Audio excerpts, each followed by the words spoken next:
A massive college basketball corruption scheme has been unveiled, and now several NCAA players are at the center of a historic FBI investigation. Eyewitness News reporter Tim Caputo joining us live in the newsroom with the very latest developments and who's involved. Tim. Colleen, Phillip, I have the copy of that huge 70-page indictment, and in it is game after game of 17 former, some current NCAA players accused of taking hundreds of thousands of dollars in a point-shaving scheme that impacted the final scores of 29 college basketball games. The Department of Justice calling this a massive historic conspiracy that spanned several years.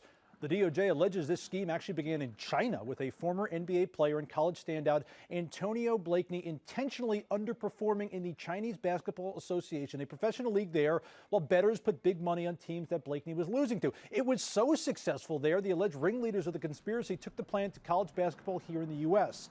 The Attorney General in Eastern Pennsylvania claims more than a dozen D1 college players were bribed $10,000 to $30,000 a game, all to point shave, making sure their team lost by more points than expected. It didn't involve any major college powerhouses, but players at schools like Tulane and DePaul were allegedly involved. They recruited other players. They had players recruit their teammates. And this scheme and this conspiracy eventually mushroomed. It eventually enveloped 17 NCAA Division I programs, 39 players, and 29 games that we allege were either fixed or attempted to be fixed.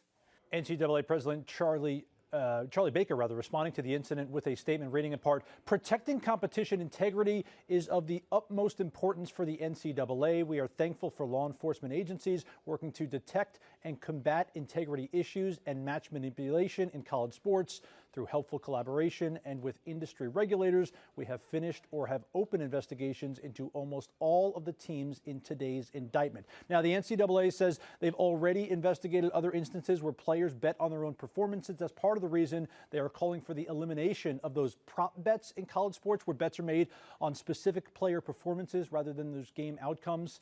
Recently, Major League Baseball actually worked with sportsbooks to cap the amount someone could actually wager on their prop bets after two pitchers in baseball were charged with rigging pitches to benefit those sports bettors. Clearly something that is pervasive in all sports now in college sports. Live in the newsroom, Tim Caputo, ABC 7 Eyewitness News.